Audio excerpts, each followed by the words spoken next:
Welcome to Sunita study zone. আজকে আমি তোমাদের সাথে একটা স্ট্যাটিক জিকের মোস্ট ইম্পর্টেন্ট টপিক শেয়ার করব। আর এর আগের দিন আমি স্টাডি ব্লগে তোমাদের সাথে সেটা আমি যে পড়ছিলাম সেটা শেয়ার করছিলাম এবং তারপরে আমি ম্যাপ পয়েন্টিং করে নিই। আর যেহেতু পিএসসি মিসলেনিয়াস পরীক্ষা সামনেই রয়েছে তার জন্য স্ট্যাটিক জিকে মোস্ট ইম্পর্টেন্ট, তো আমি এই বইটা প্রেফার করি, তার সাথে লুসেন্টের বইটাও পড়ি, মানে দুটো মিলিয়েই পড়ার চেষ্টা করি। তো চলো এবার দেখা যাক যে স্ট্যাটিক জিকের টপিকটা। যেমন এই যে দেখো, তোমরা এখানে কিন্তু পেয়ে যাবে শুধুমাত্র স্ট্যাটিক জিকে, কিন্তু শুধুমাত্র যে কোনো বই থেকে পড়লাম তাতেই কিন্তু হবে না, সেটাকে ইন্টারেস্টিং ওয়েতে পড়তে হবে। মানে বিভিন্ন নিমোনিক্সের মাধ্যমে পড়তে পারো, তারপরে ম্যাপ করার মাধ্যমে পড়তে পারো, বন্ধু বান্ধবীদের সাথে ডিসকাশনের মাধ্যমে করতে পারো, কিংবা কোনো ভিডিও দেখতে পারো, যেমন আমি আজকের ভিডিওটা করছি। তো এইভাবে যদি আমরা পড়ি তাহলে স্ট্যাটিক জিকে কিন্তু অনেক বেশি মনে থাকবে। তো আমি দেখো এই যে ম্যাপ করে নিয়েছি স্টেট ওয়াইজ ফোক পেন্টিংসগুলো ইন্ডিয়ার, খুব ইম্পর্টেন্ট পিএসসি মিসলেনিয়াসের জন্য। তো প্রথমে আমাদের আসবে হচ্ছে, আমরা নর্থ থেকে শুরু করি। যেমন হিমাচল প্রদেশে আমাদের কি পেন্টিংস রয়েছে? হিমাচল প্রদেশে রয়েছে আমাদের কাংড়া। কাংড়া ভ্যালি আমরা জানি কোথায় অবস্থিত, কাংড়া ভ্যালি হিমাচল প্রদেশে অবস্থিত, তার জন্য কাংড়া পেন্টিং হিমাচল প্রদেশ তো হলো। এরপর নেক্সট আমরা কোথায় আসবো? নেক্সট আমরা আসবো হচ্ছে সিকিমে কোনটা মোস্ট ইম্পর্ট্যান্ট? সিকিমের যদি আমরা পড়তে চাই, মানে ফেমাস ফোক পেন্টিং যেটা রয়েছে সেটা হলো আমাদের থাংকা সিকিম। তাহলে কাংড়া ভ্যালি হিমাচল প্রদেশে আছে, তার জন্য কাংড়া পেন্টিং হচ্ছে হিমাচল প্রদেশ, এটা আমরা মনে রাখতে পারবো।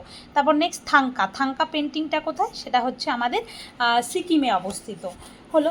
সব স্টেটের কিন্তু সব পেন্টিং খুব একটা ইম্পর্টেন্ট হয় না, যেগুলো মোস্ট ইম্পর্টেন্ট সেগুলোই আমি তোমাদের সাথে আজকে শেয়ার করবো। এবার নেক্সট খুব ইম্পর্টেন্ট এটা, সেটা হলো এই যে দেখতেই পাচ্ছ তোমরা এখানে যে আমাদের বিহারের মোস্ট ইম্পর্টেন্ট পেন্টিং কি? বিহারের হচ্ছে আমাদের মধুবনী, খুব ইম্পর্টেন্ট পেন্টিং, মধুবনী পেন্টিং বা মিথিলা পেন্টিং বলা হয়। আর আরেকটা কি? মঞ্জুসা। এভাবে মনে রাখবে যে বিহারে মধুবনী, মিথিলা, আবার বিহারে মঞ্জুসা, সব এম দিয়ে, এরকম করে মনে রাখতে পারো। এবার বিহার থেকে ঝাড়খণ্ডের কি? ঝাড়খণ্ডের পেইন্টকার পেন্টিং ভীষণ ইম্পর্টেন্ট। তো ঝাড়খণ্ডের কি? ঝাড়খণ্ডের জেপি এভাবে বা পি জে এভাবে মনে রাখতে পারো, ঝাড়খণ্ডের পেইন্টকার পেন্টিং। তাহলে বিহারের মধুবনী, মিথিলা এটা মনেই থাকবে, তার সাথে মঞ্জুসাটাও বিহারে, আর পেইন্টকার পেন্টিং এটা মনে রাখতে হবে, সেটা হচ্ছে ঝাড়খণ্ডের পিজে। এবার নেক্সট ওয়েস্ট বেঙ্গলের কালীঘাট আছে, তোমরা সকলেই জানো, তাই কালীঘাট পেন্টিংস রয়েছে। এছাড়া পটুয়া মানে ওয়েস্ট বেঙ্গলের লোকজন মানে অন্যদের বেশ পটাতে পারে, তার জন্য পটুয়া পেন্টিং, জাস্ট মনে রাখার জন্য আমি বললাম। তারপর নেক্সট ওড়িশার কি? ওড়িশার হচ্ছে পটচিত্র, এটা ভীষণ ইম্পর্টেন্ট যে ওড়িশার কি? পটচিত্র।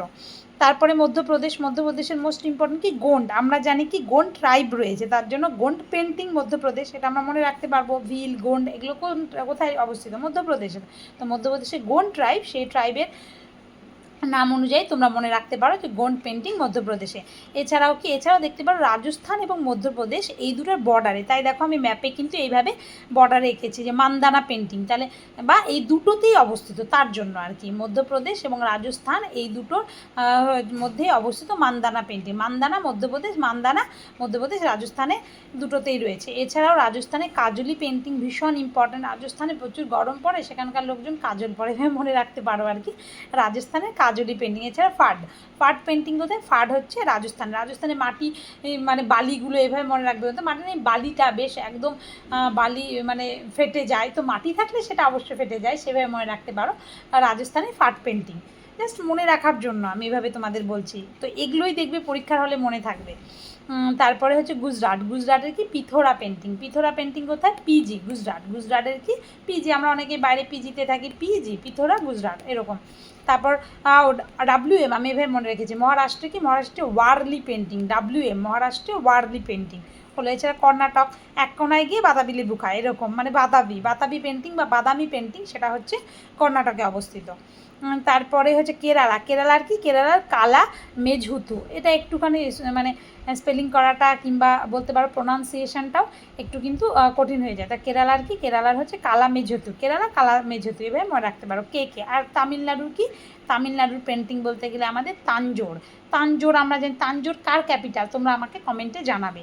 তো তাঞ্জোর পেন্টিং তামিলনাড়ু, এটা মনে রাখতে পারবো আমরা। এবার বিখ্যাত কলমকারি পেন্টিং, এটা কিন্তু ভীষণ ইম্পর্টেন্ট। তাহলে কোথায় অবস্থিত, কোথাকার পেন্টিং? কলমকারি। কেটাও দেখবে প্রথম ক ক দিয়ে কলমকারি প্রথম শুরু হচ্ছে, আবার এদিকে কে, এভাবে জাস্ট মনে রাখতে পারো। তো হচ্ছে কলমকারি পেন্টিং যেটা, সেটা হচ্ছে কোথায় অবস্থিত? অন্ধ্রপ্রদেশে অবস্থিত। অন্ধ্রপ্রদেশ অ দিয়ে শুরু হচ্ছে, আবার ওইদিকে কলমকারি ক দিয়ে শুরু হচ্ছে, দুটোই প্রথম আর কি, তার জন্য এইভাবে মনে রেখেছি আমি অন্ধ্রপ্রদেশে কলমকারি বা কে। আর হচ্ছে লেপাক্ষী, এটা মোটামুটি মনে রাখতে পারো, লেপাক্ষী কোথায়? এলে সেটা অন্ধ্রপ্রদেশ। এছাড়াও ওড়িশার পটচিত্র, এগুলো তো তোমাদের সাথে আলোচনা করলাম। তো মোটামুটি সবগুলোই মানে মোস্ট ইম্পর্ট্যান্ট যেগুলো ছিল সেগুলো আমি তোমাদের সাথে আলোচনা করার চেষ্টা করলাম। তো এইভাবে আমি ভাবছি তোমাদের সাথে ন্যাশনাল পার্ক কিংবা ইম্পর্ট্যান্ট ডান্স ফেস্টিভ্যাল এগুলো আলোচনা করব। তোমরা জানিও যে তোমরা যদি চাও তবেই আমি নেক্সট অন্যান্য টপিকের উপর এইভাবে ভিডিও আনতে পারি। তো চলো এইবারে আমি তোমাদের কোয়েশ্চেন ধরি। তো আমি তোমাদের সাথে তো আমি মানে ডিসকাশন করলাম, এবার আমি তোমাদের কোয়েশ্চেন ধরি, তোমরা কোনো কিছু না দেখে বলার চেষ্টা করবে। তো বলো যে গোন্ড পেন্টিং কোথায় অবস্থিত? কমেন্ট করবে যে তোমরা না দেখে কটা বলতে পারলে। Gond painting first. আর সেকেন্ড হচ্ছে আমাদের মঞ্জুসা। মঞ্জুসা কোথাকার পেন্টিং? তারপরে পটচিত্র কোথাকার? আর হচ্ছে পেইন্টকার। পেইন্টকার পেন্টিং কোথাকার? আর বাতাপি, সেটা কোথাকার পেন্টিং? কলমকারি।